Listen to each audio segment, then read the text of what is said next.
ખરાબ હવામાનને કારણે મુંબઈ જતી 3 ફ્લાઇટ સુરત ડાયવર્ટ કરવામાં આવી। ભારે વરસાદને કારણે મુંબઈ એરપોર્ટ પર વિમાનનું લેન્ડિંગ મુશ્કેલ। એર ટ્રાફિક કંટ્રોલ તરફથી મુંબઈ જતી 3 ફ્લાઇટને સુરત ડાયવર્ટ કરાઈ। સુરત ઇન્ટરનેશનલ એરપોર્ટ તરફ ડાયવર્ટ કરાઈ। દિલ્હીથી મુંબઈ જતી એર ઇન્ડિયાની ફ્લાઇટ સુરત ડાયવર્ટ। રાયપુરથી મુંબઈ જતી ઇન્ડિગોની ફ્લાઇટ સુરત ડાયવર્ટ।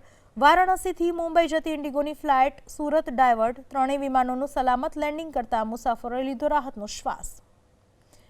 ખરાબ હવામાનના કારણે ફ્લાઇટ ડાયવર્ટ કરવામાં આવી। એર ટ્રાફિક કંટ્રોલ તરફથી મુંબઈ જતી 3 ફ્લાઇટને સુરત ડાયવર્ટ કરાઈ। દિલ્હીથી મુંબઈ જતી એર ઇન્ડિયાની ફ્લાઇટને સુરત ડાયવર્ટ કરાઈ। રાયપુરથી મુંબઈ જતી ઇન્ડિગોની ફ્લાઇટ સુરત ડાયવર્ટ કરાઈ। વારાણસીથી મુંબઈ જતી ઇન્ડિગોની ફ્લાઇટને પણ સુરતમાં ડાયવર્ટ કરવામાં આવી। ત્રણેય વિમાનનું સલામત લેન્ડિંગ કરાતા મુસાફરોએ રાહતનો શ્વાસ લીધો છે।